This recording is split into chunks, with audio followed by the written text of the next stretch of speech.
Pour l'approbation, 194. Contre 364. C'est l'imposture de la Macronie qui éclate au grand jour. Rendez-vous compte qu'il n'y a qu'un tiers de l'hémicycle qui a accordé sa confiance au Premier ministre. Le président de la République devrait désigner un négociateur. Et à ce moment-là, ensuite, un Premier ministre serait nommé avec un gouvernement pour garantir que ce budget puisse être adopté. Les vraies voix Sud Radio. Et donc François Bayrou a donné sa démission, présenté sa démission à 13h au président de la République. Matignon attend donc son nouveau locataire avec des candidatures spontanées et des noms qui circulent. Françoise de Gois. Oui, alors moi je pense que ce qu'on nous dit, c'est que la rédaction du communiqué de nomination de Sébastien Lecornu, elle est quasiment faite à 99,99%. Donc je vois pas. Il y a eu tout un jeu aujourd'hui, entre Yaël Braun-Pivet et Sébastien Lecornu, parce que Yaël Braun-Pivet se verrait bien dans le rôle de la préfiguration dont parlait Gabriel Attal. Olivier Faure, il avait 20% de chance, il n'en a jamais bougé en fait. Voilà, il a choisi de repartir vers le bloc central. Moi, je pense qu'à la fin, ça atterrit sur Sébastien Lecornu, mais je pense que c'est une erreur vraiment dramatique. Yaël Braun-Pivet, ça aurait été une bonne nouvelle, une bonne idée en tout cas. Je crois que personne du bloc central n'aurait été. Vous comprenez bien que tout signal qui est envoyé à ce pays abrasif, qui est complètement déprimé, d'un président qui renomme encore dans son propre camp, alors qu'il se fait laminer, balayer depuis toutes les élections, eh bien, ça veut dire je garde le pouvoir, et ça veut dire que, voilà, je pense qu'on va au désastre. Je ne vois pas que le budget sera pas censuré, donc dissolution, donc peut-être démission. Alors, moi, je pensais, je l'ai dit, je le répète, que la bonne solution, c'était... Mais la psychologie et la psyché du président l'en empêche qu'il démissionne pour qu'enfin on remette tout à plat avec un nouveau président qui dissoudrait après son élection et à qui on peut supposer que les Français donneraient une majorité. Il continue, il s'obstine, parce que pour moi, il restera jusqu'en avril 2027. Sauf cataclysme qu'on ne souhaite évidemment pas. Et la question qui se pose, alors, pour moi, Lecornu, c'est le meilleur choix des quatre, parce qu'il avait été supputé il n'y a pas très longtemps. Grosso modo, Bayrou avait forcé la porte, on va dire ça comme ça, pour être nommé à Matignon. Mais je pense qu'il n'y aura pas de budget et je pense que ça ne va pas tenir très longtemps. Ça va dissoudre et donc ça veut dire des élections en décembre. Il y a des gens qui... Non, je pense qu'il ne dissoudra pas. Allez, Jean Doredo. Non, mais écoutez, alors c'est surprenant ce gouvernement qui a quand même travaillé sur un projet d'aide active à mourir, avec l'idée qu'il y a des personnes qui ont une agonie trop difficile. Voilà, vous voyez venir, il faudrait qu'on les aide. Et là, on a envie de dire peut-être quand même pratiquer un petit peu sur vous ce que vous préconisez pour les autres, parce que là, cette fin de règne est quand même particulièrement pénible, douloureuse. Elle traîne en longueur. Je rejoins mes deux camarades du jour. C'est un fait que c'est la chronique d'une mort annoncée. Mais c'est-à-dire que mécaniquement, ça ne peut pas tenir jusqu'en 2026. Et un retour, une petite rumeur. Jean Castex 2. Non, pas Jean Castex du tout. C'est-à-dire que tout le monde s'est amusé à se dire il y a une surprise du chef. En fait, a priori, il n'y a pas de surprise du chef. Emmanuel Macron, il s'achète du temps. Mais le problème, c'est qu'en s'achetant de temps, c'est marrant, parce que je suis en train moi-même de me convertir à la démission parce que je ne vois pas. Non, mais je ne vois pas objectivement, avec ce manque de sagesse et cet entêtement-là, et refuser même. Et pourquoi pas la dissolution avant la destitution ou je parlais pas du tout de la destitution. La démission. Oui, parce que je pense que la dissolution, vous savez, il va se passer deux choses dans la dissolution. Tous les sondages le disent et tous les partis travaillent là-dessus. Vous allez avoir une poussée énorme du RN, mais qui ne sera pas en majorité absolue. Et vous allez avoir une poussée énorme de la gauche. Elle est à plus 4, plus 5 points par rapport à 2024. Mais pourquoi est-ce que la gauche monte? Parce que c'est l'effondrement des macronistes. Quand vous aurez le soir du second tour un président de la République qui a dissous 2 fois en un an, avec son propre parti qui passe de 91 députés à 40, comment voulez-vous qu'il reste? Tout Emmanuel Macron qu'il est, c'est impossible. C'est pour ça que je ne crois pas à la dissolution, parce qu'il essorerait, il n'y a pas d'autre mot, ses amis à l'Assemblée nationale. Mais ils sont fous, donc c'est pour ça que je ne crois pas. Peut-être pas à ce point quand même. Non, mais écoutez, alors là, sur la capacité sentimentale des présidents de la République, moi j'en connais un très bien. Je peux vous dire que ils s'en foutent. Quand François Hollande, contre la l'avis de tous, décide de ne pas se représenter, il crucifie, il sait qu'il crucifie son parti. Il crucifie son parti, Ah oui. il crucifie le PS, il crucifie les militants, il crucifie les électeurs et il crucifie également Allez, Jean. les députés. Ça veut dire qu'ils vont tous mourir et qu'ils s'en foutent, mais ils s'en tapent. Je ne veux pas défendre à outrance notre chef de l'État. Pour autant, il a des circonstances atténuantes parce qu'en fait, l'esprit de la 5e République... Il s'est transformé en avocat. Non, l'esprit de la... C'est un vieux fantasme. Alors, je suis pas d'accord. Pour la robe. L'esprit de la 5e République, il est dévoyé depuis plus de 40 ans. Ça commence avec François Mitterrand en 81. Il est élu, ok. 1986, succès colossal aux législatives de la droite. Et à l'époque, tous les journalistes... atténué par la proportionnelle.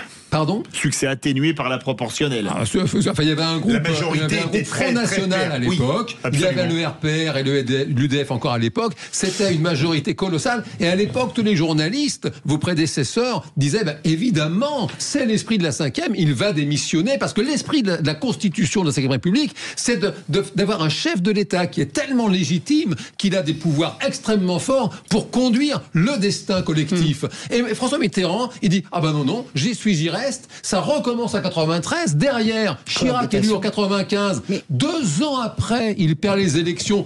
On dit, il peut pas rester encore 5 ans. Si, il reste, il devient président de la République. C'est notre époque. Et dernier point, Nicolas Sarkozy, qui fait un référendum qui est vraiment l'outil constitutionnel pour justement asseoir la légitimité du président. Françoise, Il y a un non-référendum. Alors que tout le monde c'est le pas soutenait. Sarkozy, c'est Chirac. Allez, les amis. C'est Chirac, autant pour moi. Chirac. Ne bougez pas, ne bougez pas. La réponse de Françoise Degois dans un instant. Ne bougez pas. 0826 300 300. Laurent, vous êtes avec nous ? Laurent, vous êtes là ? Oui, je suis là. Je sais que vous avez fait votre choix. Vous bougez pas. On fait une petite pause et on revient dans un instant. À tout de suite. Sud Radio. Sud Radio. Parlons vrai. Parlons vrai. Sud Radio. Les vraies voix Sud Radio. 18h-20h, Cécile de Ménibus. Avec Philippe David, bien entendu, et Françoise Degois autour de la table, et Jean Dorido, psychologue. Docteur en psychologie. Grâce à lui, tout le monde, moitié de la France a arrêté de fumer. Puis je vous dis pas, il reste encore beaucoup. Il en reste beaucoup, je vous dis pas le potentiel patient qu'il a dans la rédaction de Sud Radio. Ah ouais, là c'est là. J'ai pas que pour ça, il y a du monde. J'ai vu qu'il faisait un petit tour. Vous trouvez pas qu'il s'est un peu attardé dans le bureau de Patrick Roger là tout à l'heure? C'est très bizarre. Est-ce qu'on peut attribuer la barbe de Patrick Roger à Jean Dorido? Je sais pas. Possible. Je pense que c'est juste la mode. Change ta vie, change ta barbe. C'est ça. Françoise Degois, vous vouliez répondre à... Oui. On va faire un petit retake de ce que vous disiez, pour ceux qui n'ont pas entendu, mon cher Jean Dorido, pour que Françoise puisse vous répondre. Et après, Laurent, au 0826 300 300, sera avec nous. À la décharge de notre président, l'esprit de la 5e République, de sa Constitution, est dévoyé depuis la première cohabitation François Mitterrand, Jacques Chirac, 86. Alors, ça n'est pas vrai, parce que l'esprit de la Constitution, c'est justement qu'on peut avoir une cohabitation, et que les cohabitations se sont toujours faites dans un sens logique, c'est-à-dire que c'est un Premier ministre, une opposition majoritaire qui l'a emporté et qui a envoyé à Matignon un Premier ministre. C'est le cas de Jacques Chirac, c'est le cas de Balladur. Là, c'est un cas de figure qui n'est jamais arrivé, c'est-à-dire que il n'y a pas d'opposition majoritaire. Et donc Emmanuel Macron s'engouffre là-dessus pour continuer à gérer à travers une fausse cohabitation. Donc, c'est le cas. Non, mais l'esprit de la Constitution, c'est un président de la République avec une majorité. C'est parce qu'il ne la respecte pas que nous sommes dans ce truc tordu et bancal depuis un an. Allez, 0826 300 300, Laurent est avec nous de Mérignac. Bonsoir Laurent. Oui, bonsoir. Laurent, cette question du jour, qui souhaiteriez-vous voir à Matignon? Vous répondez. Alors moi je réponds Yael Braun-Pivet. D'accord. Parce que en fait je trouve que c'est un bon compromis. C'est une ancienne du PS. Qui s'est pas dévoyée en faisant une alliance avec les Insoumis. Contrairement à Monsieur Faure, par exemple, les Insoumis qui ont juste pour projet pour la France de foutre le bazar. Donc Monsieur Faure, c'est pas possible. Des anciens ministres, je pense que ça mettrait un peu d'huile sur le feu, c'est pas possible non plus. Et elle a fait ses preuves en termes de professionnalisme, c'est tenir l'Assemblée. C'est une ancienne du PS on va dire, branche historique. Hein. Donc, c'est une femme. Non. C'est une femme. Ah si, c'est une femme. Oui. Non, Il est en forme, elle n'est pas non-binaire aux dernières nouvelles. Pardon, Laurent, excusez-nous. Elle a fait une mauvaise blague. Allez-y. Et pour le coup, on peut obtenir je pense qu'on peut aller chercher des consensus avec ça, et avec des gens qui seraient de bonne volonté et qui voudraient revenir à la raison. Alors moi je peux répondre à Laurent juste sur un peu d'historiographie. J'apprécie beaucoup Yael Braun-Pivet, mais Yael Braun-Pivet et Macron. Le PS est une étiquette largement délavée sur elle depuis très très très longtemps. Elle n'a jamais été. Elle a rejoint Macron très tôt. Elle a rejoint Macron très tôt. Yael Braun-Pivet, son fait d'armes, j'en ai parlé avec elle, on a beaucoup rigolé. Ça a été d'être la secrétaire de section du Parti socialiste à Tokyo, parce qu'elle vivait à Tokyo. Donc, je remets un peu dans le contexte. Je veux bien que tout le monde. J'entends tellement de chroniqueurs, Jean-Éric Nolot. Elle a un peu de sensibilité à gauche, quand même. Mais non, mais elle est une centriste bon teint. Elle tombera toujours du côté où ça penche. Moi, je n'ai pas de problème là-dessus. Je trouve qu'elle gère très bien l'Assemblée nationale. J'ai aucun problème là-dessus. Mais on ne peut pas transformer Yael Braun-Pivet en femme de gauche. C'est pas possible, ça. Allez. Alors je vais soutenir le point de vue de Laurent que je trouve assez fin dans son analyse, parce que tout ce qu'il a dit est vrai, et en plus il y a quelque chose qui peut-être pourrait quand même faciliter les échanges, c'est que manifestement elle n'est pas dans les petits papiers du président de la République, c'est le moins qu'on puisse dire. Il ne voulait pas d'elle au perchoir, et du coup cette espèce d'antagonisme, ça pourrait peut-être servir le gouvernement qu'elle mettrait en place. Non mais moi je mettais Yael Braun-Pivet juste derrière Sébastien Lecornu, parce qu'ils ont tous les deux quand même une chance et une intelligence politique. C'est-à-dire que Lecornu a de bons rapports avec Marine Le Pen, c'est un secret pour personne, ils dînent même ensemble. Et les 120 voix du groupe RN, il faut quand même compter dessus. Et Yael Braun-Pivet disait le plus grand bien, il n'y a pas si longtemps de ça, de Sébastien Chenu quand il était vice-président de l'Assemblée nationale, en disant qu'elle l'appréciait beaucoup. Ça change de Xavier Bertrand qui ne peut pas faire une phrase sans taper sur le Rassemblement national. Donc je pense que ce sont les deux qui pour moi sont en pôle position, parce que je le répète, pour moi Darmanin n'ira pas pour une bonne et simple raison, c'est que son objectif c'est pas Matignon en 2025, c'est l'Élysée en 2027. Est-ce qu'une femme à Matignon, il y aurait un peu moins de virulence peut-être ? Est-ce que ça peut adoucir les mœurs ? Non, c'est sur un autre plan. Je ne crois pas du tout. Regardez, il y a eu Elisabeth Borne, ça a été vraiment un carnage aussi pour Elisabeth Borne. Excusez-moi, Elisabeth Borne était quand même beaucoup plus rigide que Yael Braun-Pivet. Non, mais je voudrais, on n'en sait rien d'abord. Si, déjà au niveau du comportement, si.